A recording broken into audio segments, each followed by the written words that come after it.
Hello CBSE students, welcome to MNIT, your exclusive and free online study platform.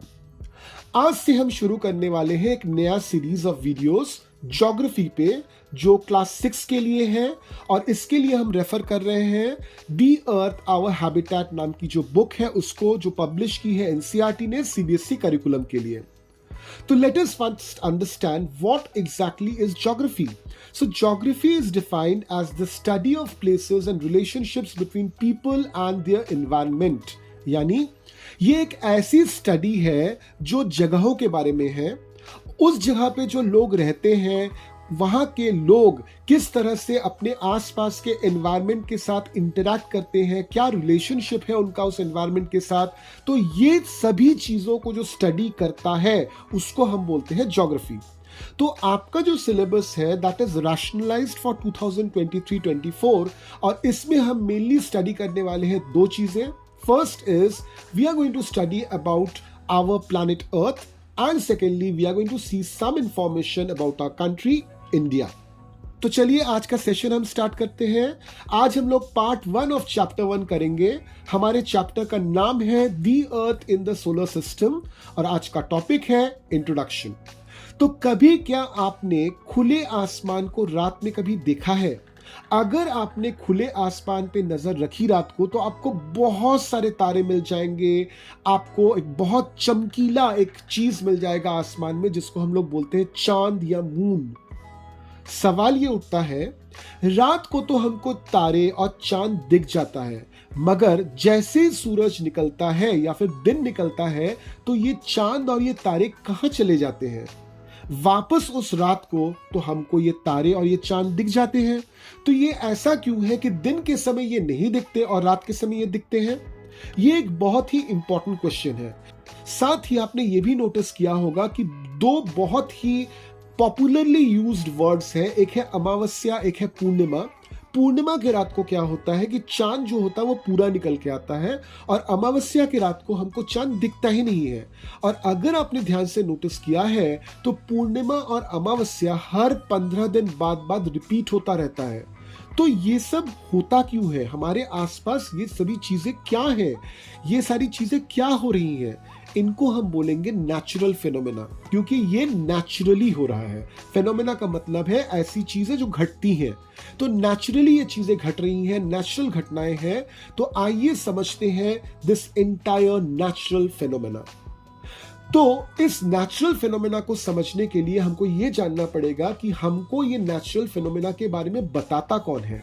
So there is a group of scientists who study about the universe. Universe मतलब क्या?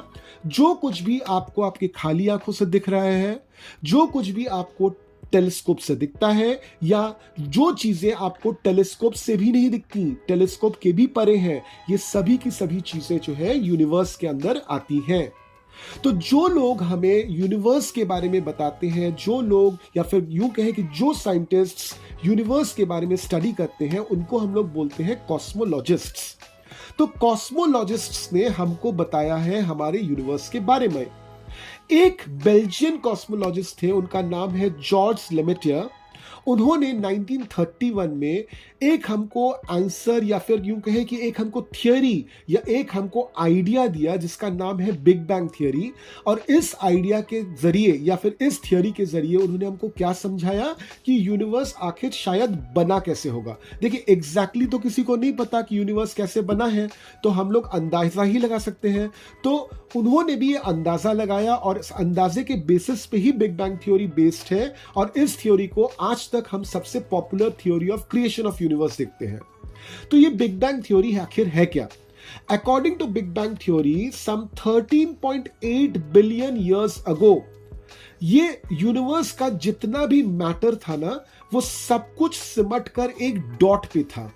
अब चूंकि इतना सारा matter एक dot में था तो उसका टेम्परेचर या उस पे जो प्रेशर या उस पे जो फोर्स लग रहा था उस डॉट पे बहुत ही ज्यादा था.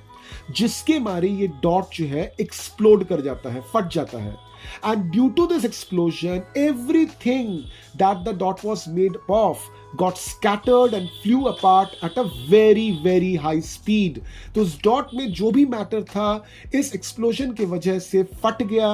इस फटने के वजह से वो मैटर बिखर गया, और बिखरने के वजह से ये, चूंकि बहुत जोर से ये एक्सप्लोजन हुआ था, बहुत ही हाई स्पीड था एक्सप्लोजन का, तो ये मैटर जो बिखरना शुरू हुआ ये काफी जोर से बिखरना शुरू हो गया। अब चूंकि उस समय कुछ ऐसे फोर्सेस नहीं थे जो काबिल थे इस स्कैटरिंग मैटर को रोकने के लिए, इसलिए मैटर फैलता ही चला गया। ठीक है, ये सभी घटनाएं आज से करीबन 22 बिलियन ईयर्स पहले घट चुकी हैं। यही हमारा अंदाजा है बिग बैंग थ्योरी को लेकर। अब ये जो मैटर जो स्प्रेड हो रहा था, फैल रहा था, ये मैटर कुछ कुछ डिस्टेंस पे जाकर एक दूसरे से अट्रैक्ट होने लगे। अट्रैक्ट होने की वजह से क्या हुआ कि छोटे छोटे झुंड, क्लस्टर्स बनने लगे, और इन क्लस्टर्स में कुछ गैसेस थी जैसे हाइड्रोजन, हीलियम, नाइट्रोजन, जिसकी मात्रा बहुत ज्यादा थी। अब देखिए, अगर आप एक पेन को अचानक से आपके डेस्क से नीचे छोड़ दोगे तो क्या होगा? वो नीचे ही गिरेगा। यही चीजें होती है जब आप कोई भी चीज छोड़ देते हो तो वो धरती पे गिर जाती है। क्यों गिरती है? क्योंकि हम इसका एक्सप्लेनेशन बोलते हैं कि अर्थ जो है वो हर चीज को अपनी तरफ पुल करती है, और इस पुलिंग को हम लोग क्या बोलते हैं? Gravitational force. तो ये जो क्लस्टर्स बने थे बिग बैंग के बाद, इन सब में ग्रेविटेशनल फोर्स था, और ये काफी स्ट्रांग होता है ग्रेविटेशनल फोर्स। तो ये ग्रेविटेशनल फोर्स इस क्लस्टर में रहे जितना भी मैटर इस क्लस्टर में था उसको बांध के रखने में सक्षम थे। अब जब ये क्लस्टर्स धीरे धीरे धीरे धीरे बंधने लगे तो इनको हम बोलने लगे गैलेक्सी, और हर एक गैलेक्सी के अंदर भी छोटे छोटे क्लस्टर्स बनने लगे। ये छोटे छोटे क्लस्टर्स कभी कभार पूरी तरह से गैस से बनते थे जैसे हाइड्रोजन, और कभी कभार मिनरल से बनते थे। तो गैस से जो क्लस्टर्स बने, ये क्लस्टर्स बहुत ज्यादा हीट के वजह से ग्लो करना शुरू हो गए। इनसे काफी ज्यादा हीट, काफी ज्यादा लाइट निकलना शुरू हो गया। तो बाद में जाकर इनको हमने बोला स्टार। और मिनरल से बने थे जो क्लस्टर्स, या फिर ऐसे गैस से बने थे जो क्लस्टर्स जिस गैस से वो ग्लो नहीं आ पाया, उससे बन गए हमारे प्लैनेट्स। तो हमारे जितने भी प्लैनेट्स हैं, ये सभी के सभी प्लैनेट्स जो स्टार बना था उसके ग्रेविटेशनल फोर्स में फंस के रह गए, और उस स्टार को चक्कर काटना शुरू कर दिया इन्होंने। तो थियोरिटिकली अगर हम लोग बिग बैंग को मान के चलें तो ये जो क्लस्टर्स बने थे, इनमें से ही एक क्लस्टर है मिल्की वे, जो हमारी खुद की गैलेक्सी है। हम मिल्की वे गैलेक्सी के अंडर आते हैं। मिल्की वे के अंदर बहुत सारे क्लस्टर्स थे। इनमें से कुछ क्लस्टर्स स्टार बन गए और कुछ क्लस्टर्स प्लैनेट्स बन गए। ऐसे ही जन्म हुआ हमारे सन का, और ऐसे ही जन्म हुआ हमारे प्लैनेट्स का। तो आज हम लोग जो देखते हैं कि जो प्लैनेट्स बने हुए हैं, ये अपने अपने जो स्टार्स हैं, जैसे हमारा प्लैनेट जो है अर्थ, हमारा स्टार कौन है? सन। तो हमारा अर्थ जो है सन के ग्रेविटेशनल फोर्स को एस्केप नहीं कर पाया, सन के ग्रेविटेशनल फोर्स में ट्रैप होके रह गया, और आज सन के चक्कर काटता है। ठीक उसी तरह से प्लैनेट्स जो है वो अपने अपने स्टार के ग्रेविटेशनल फोर्स को एस्केप नहीं कर पाए, और आखिरकार उनका चक्कर काटने लगे। अब ये चक्कर ये लोग जो काटते हैं ना, ये एक फिक्स्ड लाइन में काटते हैं, एक फिक्स्ड पाथ में काटते हैं, और उन पाथ्स को हम लोग बोलते हैं ऑर्बिट।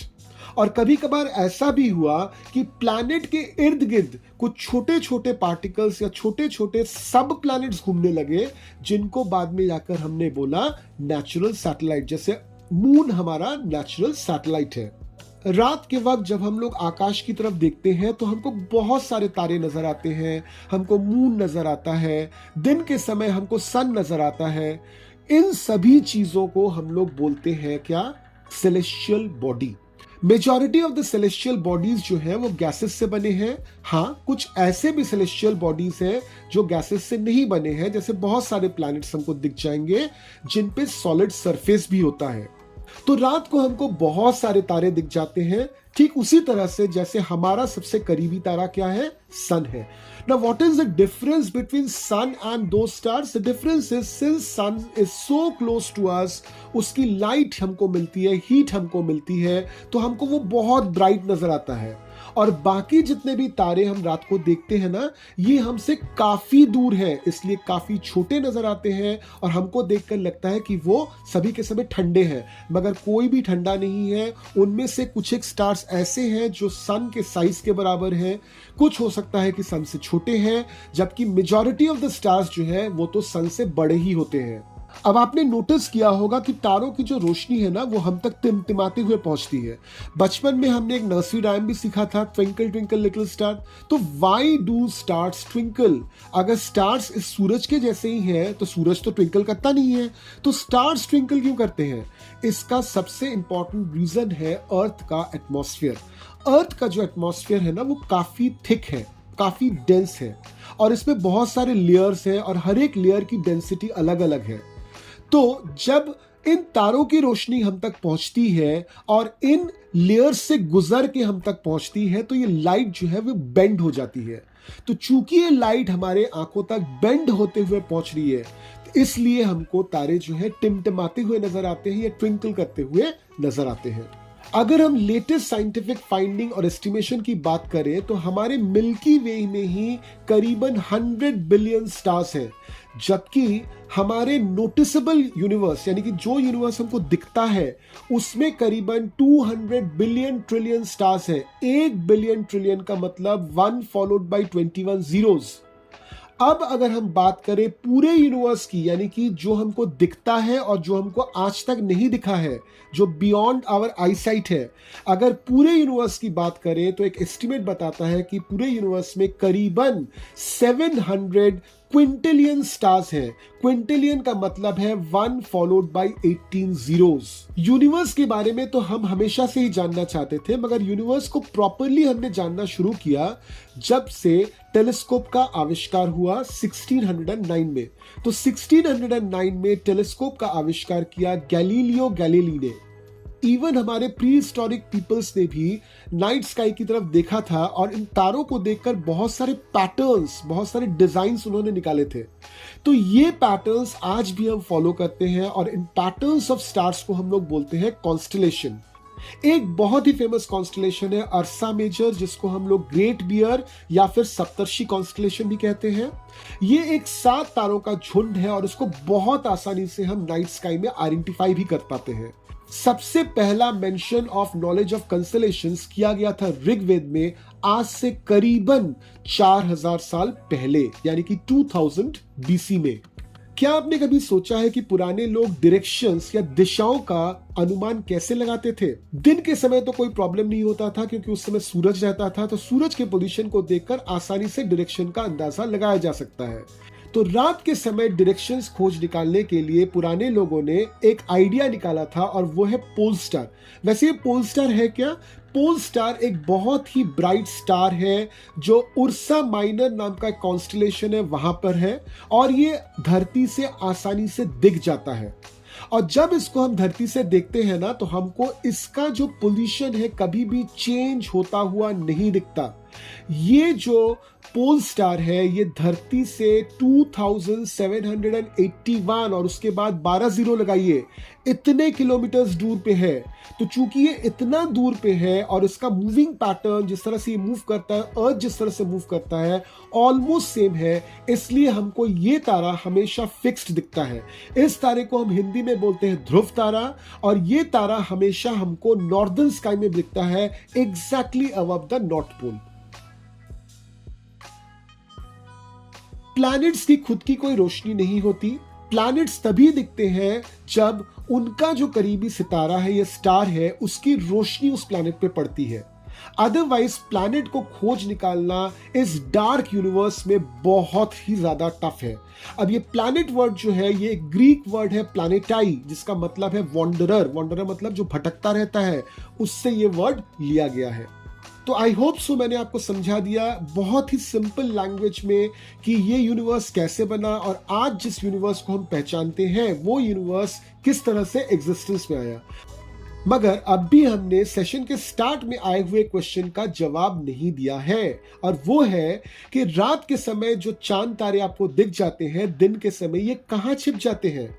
इस चीज को समझने के लिए आपको पेज नंबर 1, आपकी किताब की जो पेज नंबर 1 है, वहां पे एक एक्सपेरिमेंट दी हुई है। मैं आपको रिकमेंड करूंगा वो वाली एक्सपेरिमेंट करने के लिए। ये एक्सपेरिमेंट अगर आप कर लोगे ना तो आपको बात बिल्कुल क्लियर हो जाएगी। फिर भी मैं आपको क्लियर कर देता हूं कि ऐसा होता क्यों है। देखिए, दिन के समय सूरज निकला हुआ होता है, सूरज की रोशनी जो है बहुत ज्यादा है, इसलिए सूरज बहुत ब्राइट दिखता है। इतने ब्राइटनेस में या फिर इतने रोशनी में बाकी जो तारे हैं या बाकी जो मून है आपका, उसकी रोशनी फीकी पड़ जाती है और ना आपको सूरज रहते हुए तारे दिखते हैं और ना आपको मून दिखता है। जैसे ही शाम होती है, सूरज ढल जाता है, तो चारों तरफ अंधेरा हो जाता है, वो जो ब्राइटनेस पूरे दिन थी वो गायब हो गया। तो अब हमको मून या फिर अब हमको स्टार की जो फेंट लाइट भी है वो हमको दिख जाती है। So with this we will end our session today. In the next session, that is part 2 of chapter 1, हम स्टडी करेंगे सोलर सिस्टम के बारे में डिटेल में। Till then, keep learning.